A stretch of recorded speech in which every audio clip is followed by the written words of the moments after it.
하나님 말씀 읽겠습니다. 하나님 말씀은 마태복음 9장 1절부터 8절 말씀인데요, 우리 한 목소리 읽겠습니다. 예수께서 배에 오르사 건너가 본 동네에 이르시니 침상에 누운 중풍병자를 사람들이 데리고 오거늘 예수께서 저의 믿음을 보시고 중풍병자에게 이르시되 소자야 안심하라, 내 죄 사함을 받았느니라. 어떤 서기관들이 속으로 이르되 이 사람이 참남하도다. 예수께서 그 생각을 아시고 가라사대 너희가 어찌하여 마음에 악한 생각을 하느냐, 내 죄 사함을 받았느니라 하는 말과 일어나 걸어가라 하는 말이 어느 것이 쉽겠느냐.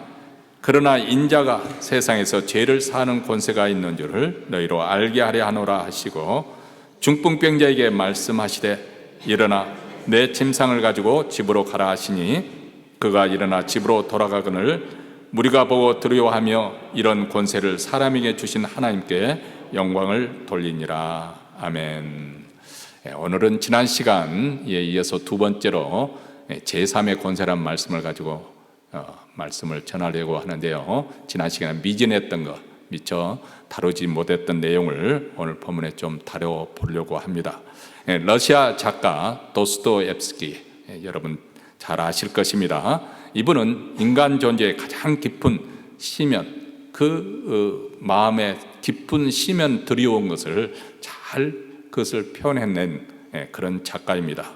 인간을 그분은 그릴 때 선과 악, 그리고 이성과 감정, 이 사이에 끊임없이 충돌하고 갈등하는 존재로 보았습니다. 다시 말하면 우리 인간이 단순히 합리적인 그런 판단하고 선택하고 살아가는 그런 이성적인 존재로만 그리는 것이 아니라 모순과 충돌을 안고 살아가는 존재라는 것이죠. 그의 대표자 카라마조프가의 형제들, 완성품은 아니지만 이 작품을 보면은 여기에 등장하는 인물 가운데 난폭하고 충동적이며 남봉꾼인 첫째 아들이 등장하는데요, 이 아들이 신앙의 열정을 가진 아주 순진하고 진지한 성격의 소유자 막내 알료사에게 이렇게 말을 합니다. 알겠니 알료사? 내가 바로 그 벌레란 말이야. 아니, 우리 카라마조프 일가는 모두 그런 인간들이지. 그래서 천사 같은 너희 내부에도 그런 벌레가 살고 있어서 내 피 속에 폭풍을 일으키는 거야. 암, 폭풍이고 말고 정욕은 폭풍이니까. 아니, 폭풍보다 더하지. 내가 참을 수 없는 것은 고상한 마음과 뛰어난 지혜를 가진 인간이 마돈나의 이상을 품고 출발했다가 결국 소돔과 같이 끝나고 만다는 사실이야. 너는 이 비밀을 알고 있었니? 거기서 악마와 신이 싸우고 있는 거야. 그 싸움터가 바로 인간의 마음이지. 우리가 소설책에 나오는 대목이라서 별로 우리 마음에 공감이 안 될 거예요. 이어서 이 말을 들은 알료사가 얼굴을 붉히면서 형에게 또 이렇게 답변합니다. 제가 얼굴을 붉힌 것은 형님의 이야기 때문도 아니고 형님의 행실 때문도 아닙니다. 나 자신도 형님과 똑같은 인간이기 때문에 그런 것입니다. 누구나 똑같은 층계에 서 있는 거예요. 다만 내가 제일 아랫단에 서 있다고 한다면 형님은 좀 더 윗 계단에 서 있을 뿐입니다. 결국 똑같은 성질의 것이지요. 맨 아랫단에 발을 디딘 자는 언젠가는 반드시 맨 윗단까지 올라가기 마련이니까요. 예전에 제가 컨퍼런스 상당히 오래전이네요, 참가했을 때 그 강사 목사님이 이런 강의 중에 이런 고백을 하셨어요. 자기가 늘 하나님께 드리는 기도가 있는데, 하나님, 제가 죄를 범하였거든 제 목숨을 거둬가 주십시오. 제 생명을 끝내게 하여 주십시오. 그래서 하나님께 영광을 가리거나 교회에 오욕을 끼치지 않도록 그 전에 하나님께서 내 생명을 거둬가시기를 바랍니다. 그런 기도를 드린다는 거예요. 그 이야기를, 그 말씀을 들을 때 상당히 과격하게 느껴졌습니다만은, 오랜 세월 저도 목회를 하면서 그 말씀에 많이 동의를 합니다. 사실 사람에 따라서 나는 남들보다 더 양심적으로 살았다, 그런 분도 계실 것이고, 또 그렇게 나는 죄인이라고 말할 만큼 죄 지은 사람이 아니야, 그렇게 생각하는 분들도 계십니다. 그런데 저 자신을 생각해 보니까 내가 이 목회를 해오는 가운데 실족하지 않고 마음으로는 실족을 많이 했겠지만 겉으로 볼 때 실족하지 않고 이만큼 올 수 있었던 것은 전적인 하나님의 은혜 때문에 된 것이지 내가 그만큼 의롭거나 거룩해서 그런 것은 아니다. 하나님께서 나로 하여금 제 길로 가는 것을 막아주시고 그럴 기회를 주지 않기 때문에 그런 것이지, 하나님께서 만약 그런 은혜의 울타리를 걷어가신다면 나도 그럴 환경, 죄의 환경에 놓여있지만 얼마든지 그럴 수 있는 존재다 하는 것을 인정합니다.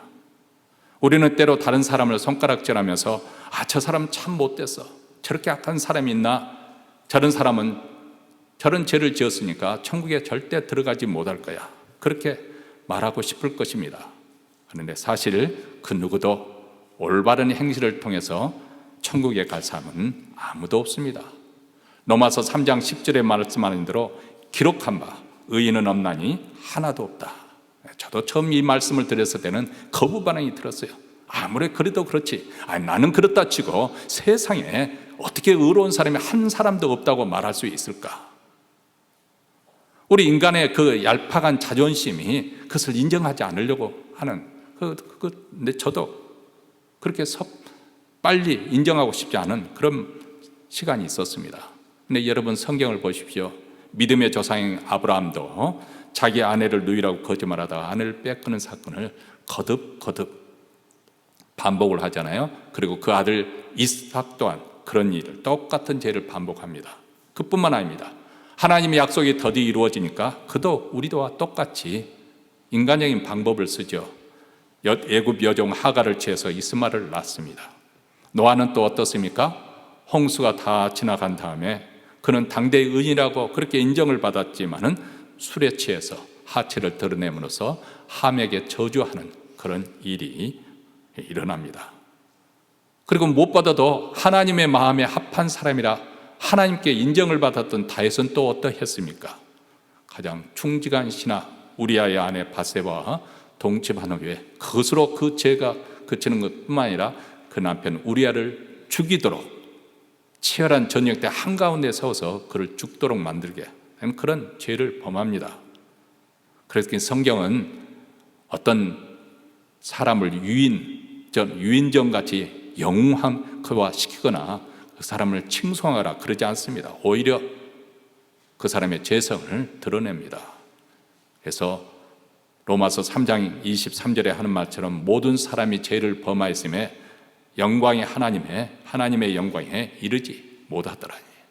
우리 모든 인간이 하나님의 영광에 미치지 못하는, 하나님의 기준에 미치지 못하는, 우리 인간 사이에서는 누가 더 높은 계단에 서 있느냐, 그것을 따져 묻겠지만은 하나님의 기준에, 하나님의 영광에는 아무도 이를 사람이 없다는 거예요. 내가 죄를 짓지 않는다고 해서 내가 그만큼 거룩하거나 의롭다게 되는 것은 또한 아니잖아요. 그런 하나님의 기준에 미치지 못한다는 거예요. 왜 우리가 구원을 필요한 것이고 왜 우리가 구세주가 필요한 것인지, 우리가 죄인이기 때문에 그렇습니다. 하나님의 기준에 이르지 못하고 실패하기 때문에 그렇습니다. 그럼에도 불구하고 왜 사람들이 하나님을 믿지 않고 예수를 믿지 않는 것일까요? 그것은 바로 자기 자신이 구원이 필요한 죄인이라는 사실을 인정하고 싶지 않기 때문에, 그것이 인간의 얄팍한 자존심이겠죠. 제가 한번 써먹었던 유화이긴 한데요, 예전에 중국에 그때는 선교가 어느 정도 이루어졌을 때 한 선교사님이 대학생에게 복음을 전하면서 우리 인간이 죄인이라고 그렇게 그 사실을 인정하느냐고 물었을 때 그 대학생이 항의하듯이, 내가 대학교 다니는 지성인인데 왜 나를 죄인이라고 하는가, 그렇게 반발하더라는 거예요. 그래서 선교사님이 이렇게 되물었답니다. 지금 당신 마음속은 어떻습니까? 그랬더니 그 대학생이 곰곰이 생각하더니 지금 내 마음속이 지옥입니다.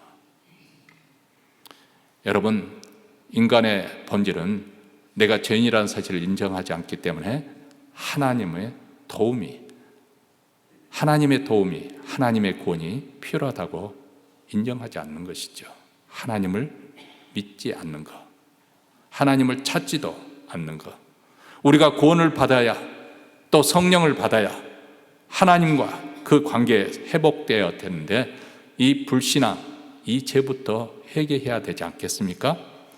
지금까지 하나님 없이 하나님을 인정하지 않고 살았던 이것이 바로 죄이고, 이 죄의 길에서 돌이켜야 하지 않겠습니까?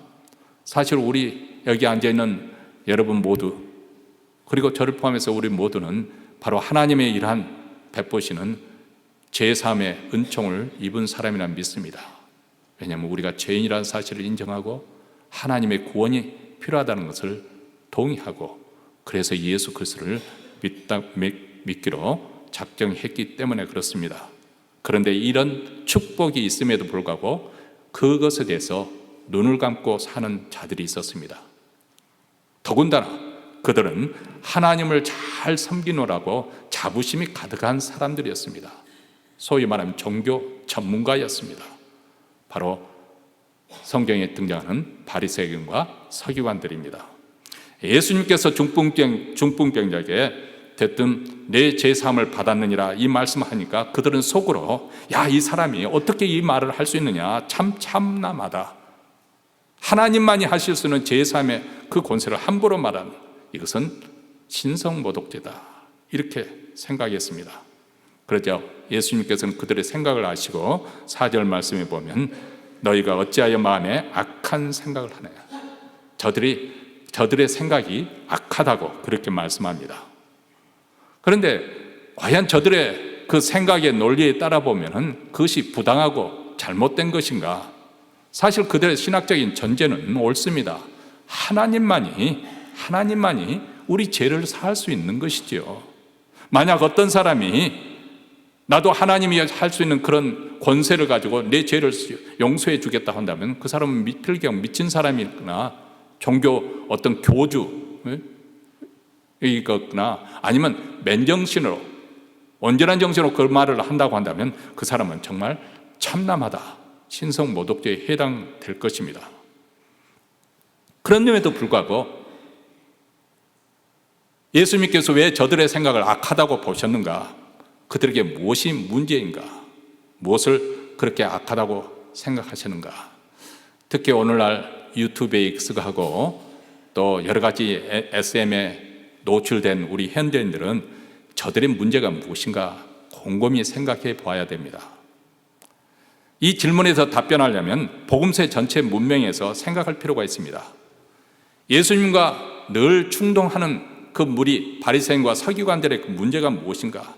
왜냐하면 처음부터 그들은 예수님이 누구신지 진지하게 알아보려는 그런 자세가 결여되었다는 것을 알 수가 있습니다.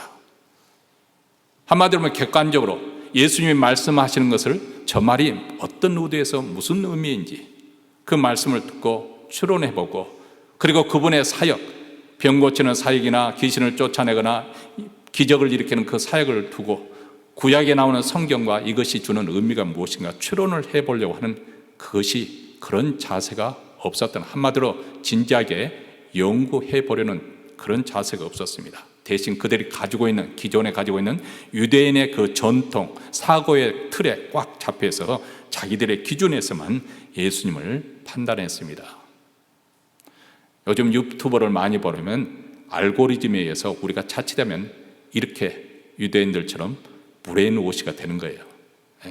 자기가 좋아하는 거, 그러면 스마트폰이 여러분이 뭘 보고 있는지 그것을 다 기억하고 있거든요. 그 유사한 것을 자꾸 떠올리는 거예요. 동일한 것 다. 그러면 그것을 자꾸 봄으로써 그 사고, 그 사람의 사고 기준이 완전히 그 틀에 갇혀버리는 거죠. 당시 서기관들도 마찬가지예요. 그들의 가심사는 뭘 가지고 있냐면 예수님이 과연 우리가 원하는 메시아냐, 여기에 관심사를 가지고 있었습니다.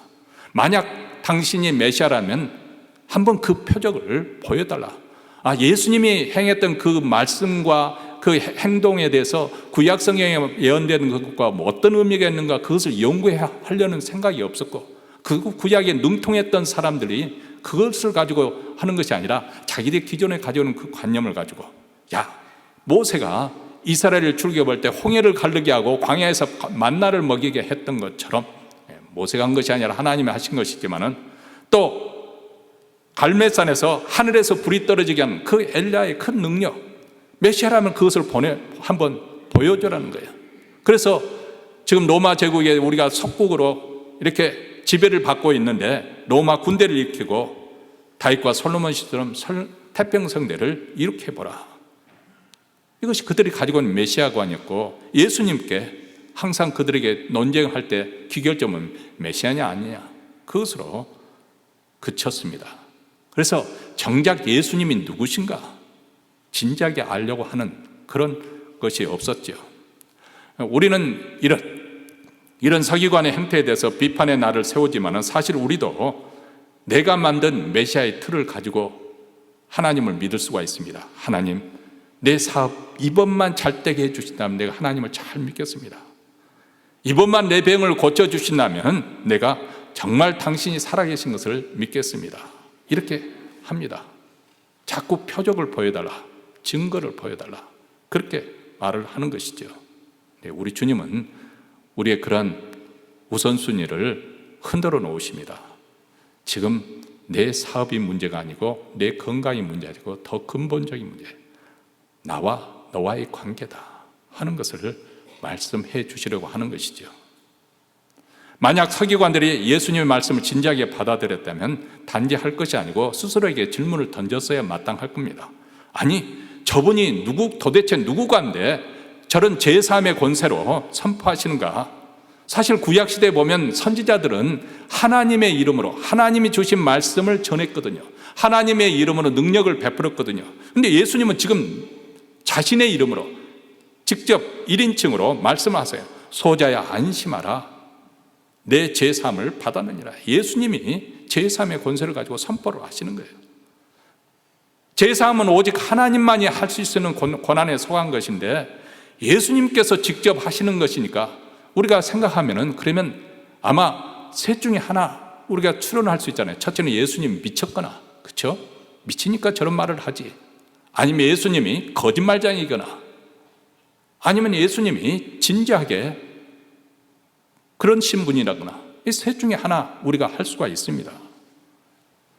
만약 예수님이 미치는 것도 아니고 예수님께서 거짓말한 것도 아니라면 오직 남은 우리의 결론은 예수님은 하나님의 아들로서 신성을 가지신 하나님으로서 그런 권한을 행사하실 수 있다.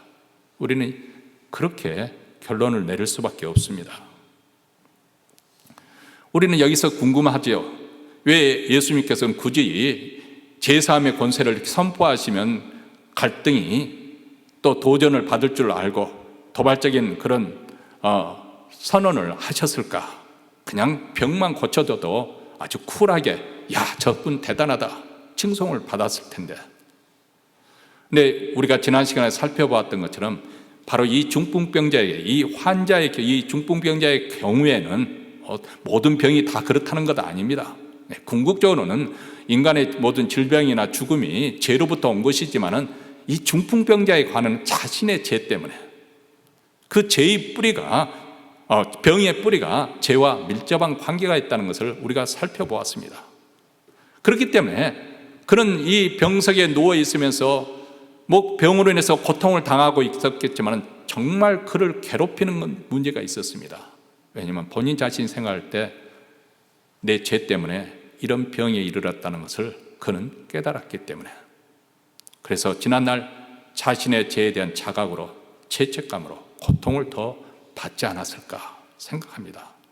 나는 이 죄로 인해서 하나님께로부터 버림을 받은 존재이구나.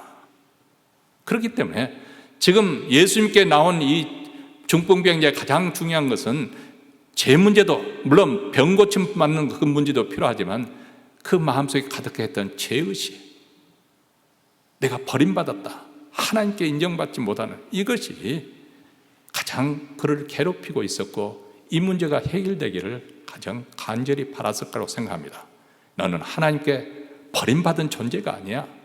비록 내가 병 가운데 고통을 당하고 있지만 그렇다고 해서 하나님이 너를 덜 사랑하거나 너를 미워하시는 것이 아니야.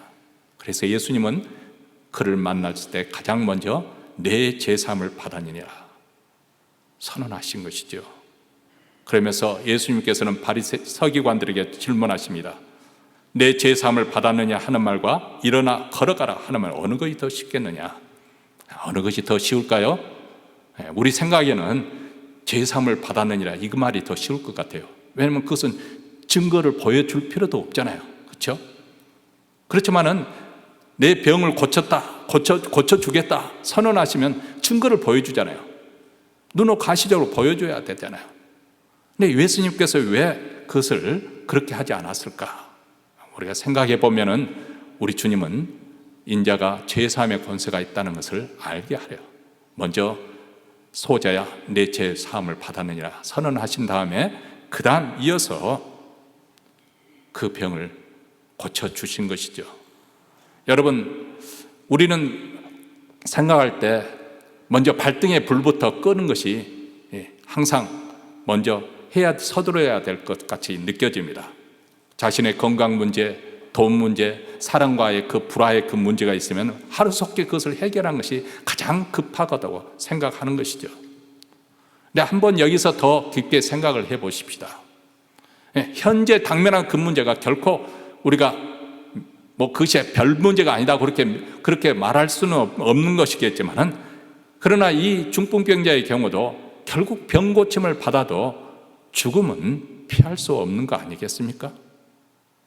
궁극적으로 우리 모두 다 병이 있든지 없든지, 돈이 많든지 적든지, 또 사람과의 관계, 좋은 관계에서 한몫하든지 안 하든지 간에, 그러나 결국은 그 문제가 전부가 아니라는 것을 압니다. 가장 중요한 문제는 무엇이냐? 죄 있는 인생이 어떻게 하나님 앞에 설 것이냐 하는 것입니다. 어떻게 하나님 앞에 나가 죄 사함을 받고 하나님과의 거룩한 교제에 들어가면서 하나님의 은혜를 받을 수 있는 것인가? 여러분, 서기관과 바리새인들은 하나님 율법을 가르치는 사람들입니다. 하나님의 거룩한 법과 하나님 나라의 경륜에 대해서 가르치는 것이 그들의 본분입니다. 근데 예수님께서는 저들에게 지금 실제적으로 이 사건을 통해서 하나님의 거룩한 법도와 하나님의 경륜을 가르쳐주고 있습니다. 보여주고 있어요. 그것은 바로 하나님께 나아갈 때 병 고침을 받는 것보다도 죄 사함을 받고 그분과 신령한 교제를 나누고 그분의 다스림 통치 아래 사는 것이 가장 중요한 문제라는 것을 우리에게 말씀해 주고 있는 거예요. 이것이 바로 신구약 성경에서 가장 간통하고 있는 중요한 주제이기도 합니다. 옛날 구약시대에 하나님께서 이스라엘 백성들에게 제사제대와 성막을 주신 이유도 우리 죄 있는 인생이 어떻게 하나님께 나아갈 수 있는 것인가, 그 문제를 위해서 해결책으로 주신 것입니다. 여러분, 레위기서를 읽어보면 이 제사법에서 아주 자세하게 구체적으로 나와 있는데, 그 레위기서의 핵심은 딱 두 가지입니다. 첫째는 죄 있는 백성이 어떻게 하나님께 나아갈 수 있는 것인가. 두 번째는 하나님 앞에 나아간 그 백성이 어떻게 하나님과 지속적으로 교제를 나눌 수 있는 것인가. 그래서 우리가 하나님의 거룩한 백성으로서 하나님의 나라, 그 거룩한 제사장 나라로서 온 천하에 그 복을 나눠주는 복의 통로가 될 수 있는 것인가. 이것이 바로 하나님께서 이스라엘 백성들을 가나안 땅으로 부르신 목적이자 그리고 하나님의 계획이었습니다. 그리고 여기에 이스라엘 백성들의 사명이 있고, 그리고 그들이 왜 존재하는지 존재 의의가 있습니다. 물론 예수님께서 여기서 불치병만 고쳤다면 야, 대단한 분이다 그렇게 놀라고 넘어갔을지 모르겠지만은, 그러나 하나님은 우리로 하여금 우리에게 더 중요한 문제, 이 죄사함의 문제, 하나님 나라에 들어가는 이 문제를 건드리신 거예요. 설령 병이 낫지 않는다 하더라도 그에게 있어서는 하나님과의 관계에 회복하는 것이 더 중요하기 때문에, 영생을 얻느냐 천국에 들어가느냐, 이 문제가 더 중요한 문제이기 때문에, 사실 그렇지 않습니까? 이 땅에 사는 동안에는 우리가 가난하게 좀 살 수도 있는 것이고요, 또 여러 가지 고난을 겪을 수도 있습니다만은, 그러나 그 인생의 마지막에 천국에 입성하게 된다면 그 인생은 결코 실패한 인생이 아니라 성공한 인생이 됩니다. 이게 인생의 위대한 반전이 아니겠습니까? 그런데 이 세상에서 온갖 호사를 다 누릴 것 다 누리고, 만약에 그 인생이 음부에 떨어진다면 어떻게 그 인생을 성공이라고 말할 수 있겠어요? 부자 나사로의 비유에서 예수님께서 보여주시잖아요. 부자는 계속 호의호식하며 살다가 죽어서 음부에 떨어졌고, 나사로는 그렇게 부자의 대문 앞에서 헐어가지고 개들이 핥아먹는 그 가운데 상에 떨어진 떡부서이나 주워먹고 했지만은, 그러나 죽었을 때 아브라함 품에 들어갔다. 뭐 여기서 가난한 사람은 천국에 가고 부자는 지옥에 가는 그것을 말씀하려는 것이 아니고, 천국과 지옥은 있다. 그리고 얼마든지 인생의 반전은 이루어질 수 있다. 예수님께서 그것을 우리에게 경고를 하시는 거예요. 영생을 얻느냐, 천국에 들어가느냐. 여러분은 지금 뭘 찾고 있습니까? 무엇을 먼저 구하고 있습니까? 문제 해결입니까? 하나님과 올바른 관계 회복입니까? 서기관들이 참남하다 이렇게 단죄하니까 예수님께서 그들의 문, 그렇다면 어떻게 했으면 좋을 뻔했느냐? 너희 생각에 이 사람의 병이나 낫게 했으면 좋을 뻔했느냐? 어느 것이 더 쉬운 것이냐? 사실 어느 쪽이나 쉬운 것은 아니죠. 왜냐하면 만약에 병 고침에 선언을 하시면 병 고치는 것을 그들에게 실증에 보여야 할 것이고, 제3에 했다고 한다면 잘못하면은 참남죄로, 뭐 신성모독죄로 돌 맞아 죽을 수도 있는 거잖아요. 그러니까 양쪽 다 쉬운 일은 아니에요. 그럼에도 불구하고 예수님께서 먼저 제3을 선언하시고 그 다음 자에게 병을 고치는 내 침상을 들고 집으로 돌아가라고 하니까, 그 제3을 선언한 후에 그렇게 예수님께서 말을 명하니까 이 전신불수의 어떤 병자가 벌떡 일어나는 거예요. 여러분 상상해 보십시오. 지금 오랫동안 누워있던 중풍 환자예요. 그동안 밥도 제대로 먹지 못해서 피골상접한 그런 상태입니다. 자, 이런 상태라면 사람들이 억지로 앉았다 해도 일어나기도 어려울 거고, 더군다나 거기서 몇 걸음 뛰기도 어려울 것입니다. 불가능한 일이죠. 그래서 친구들이 움직일 수 없기 때문에 침상채 메고 온 거 아니겠어요? 그런데 놀라운 일이 일어났습니다. 예수님께서 명령하시니까 그가 벌떡 일어났다는 거예요. 그리고 침상을 번쩍 메고 그리고 뚜벅뚜벅 자기 집을 향해서 걸어갔다는 사실이죠. 얼마나 놀랍습니까? 병을 앓으면 되게 그러잖아요. 앓은 만큼 회복하는 시간이 그만큼 걸린다. 묵은병은 오래 시간이 더 걸리는 것이고, 최근에 일어났다면 금방 일어날 수 있을 수도 있겠죠. 그런데 이 사람은 지금 오랫동안 중풍병자로 누워있던 사람인데, 단순히 지금 병만 고치는 것이 아니라 일순간에 건강한 사람이 되어서 놀라운 기적이 일어난 거예요. 이 눈앞에 벌어진 이 사진을 볼 때 서기관들이 더 이상 예수께 시비를 걸 수가 없게 되었습니다. 그래서 6절 말씀에 인자가 세상에서 죄를 사하는 권세가 있는 줄을 너희로 알게 하려 하노라. 자, 이 권세는 단순히 기적의 능력을 말하는 것이 아닙니다. 이 권세는 우리를 살리기 위해서 스스로 낮아지신, 십자가에까지 낮아진 예수 그리스도, 그 십자가에 달리신 예수 그리스도로부터 나오는 그런 권세입니다. 그분은 단순히 우리 병을 고치러만 오시는 분이 아니라 우리가 져야 될 죄의 형벌을 대신 지시기 위해서, 죄와 죽음의 문제를 해결하기 위해서 십자가를 지신 분이십니다.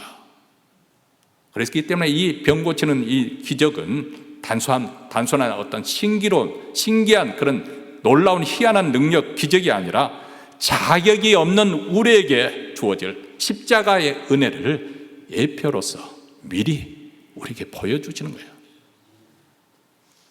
사람들이 어떤 반응을 보입니까?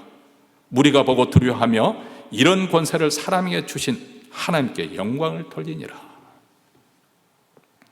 근데 누구보다도 가장 감격하고 기뻐했을 사람은 이 중풍병자였겠죠.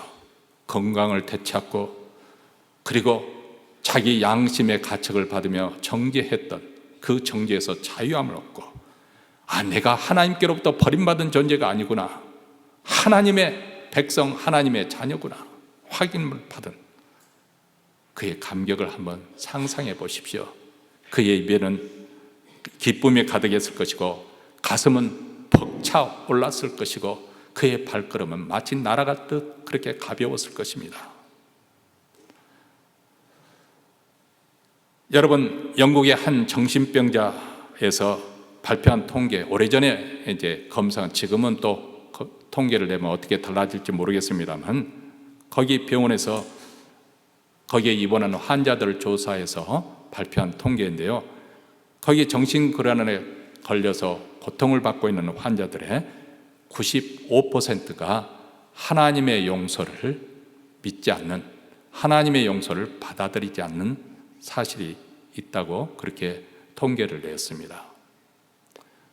그 사람이 크리스찬이든지 크리스찬 아니든지, 크리스찬이라고 해서 하나님 용서를 다 수용하는 사람들이 아니잖아요. 하나님은 내가 어떻게 살아온지 모르실 거야, 나 같은 죄인 하나님이 용서해 주지 않을 거야, 이렇게 생각하면서 신앙생활 하는 사람들도 부지기수로 많거든요. 그러니까 하나님의 용서를 받아들일 수 없어 늘 자기 자신을 자책하고 그런 죄의식에서 살아가게 될 때 정신적으로 나중에 결국 무너지게 되는 것이죠. 이런 사람은 아무리 겉으로 풍요로워도 그 마음에 죄책감과 정죄의식이 있기 때문에 결코 평안함을 누리지 못합니다. 어떤 한 노인이 있었습니다. 이분은 평생 죄책감에 사로잡혔어요. 젊은 시절 자기의 사소하게 생각했던 잘못된 그것 때문에 그 누구에게 큰 상처, 아픔을 주었습니다.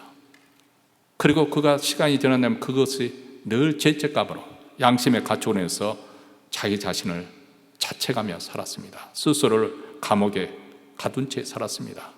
아무리 좋은 음식을 먹고 손주들의 재롱을 봐도 마음에 기쁨이 없는 거예요. 편히 웃을 그런 순간이 없었습니다. 그래서 어느 날 기독교 상담하는 사람들 상담을 하면서 그 상담하는 사람이 복음을 전해주는 십자가의 복음을 듣고 깨달았습니다. 바로 십자가에서 예수께서 다 이루었다, 이 말씀의 의미를 깨닫는 순간 그는 통곡하면서 말했습니다. 이제야 비로소 숨이 쉬어집니다. 그 십자가의 은혜가 그에게 임하니까 그를 그렇게 옥죄었던 그 양심의 가책, 정죄의식에서 해방이 되는 거죠. 다윗도 범죄했을 때는 왕의 자리에 있었지만 그 내면은 지옥과 같았어요.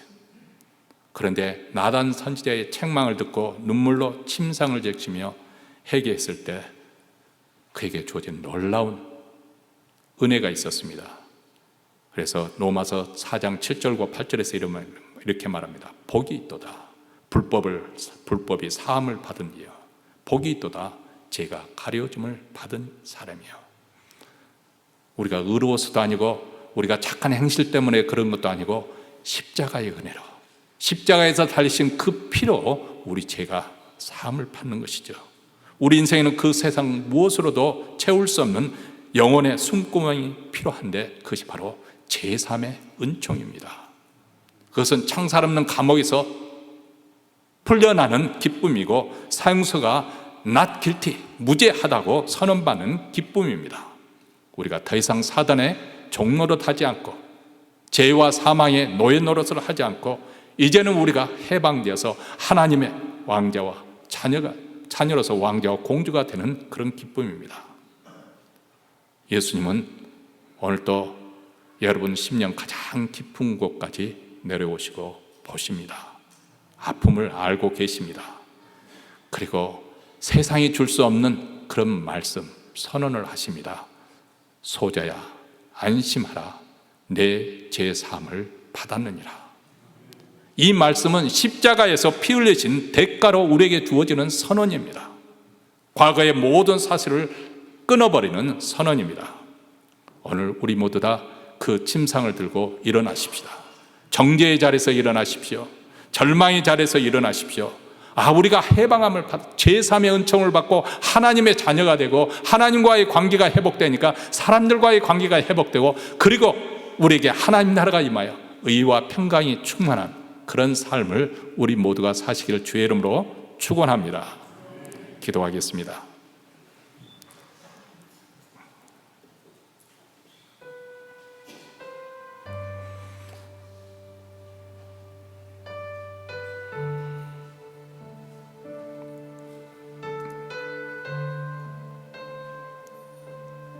사랑하는 성도 여러분, 자칫하면 우리는 예수 믿는 것, 우리가 받은 구원을 소홀히 여기기가 쉽습니다.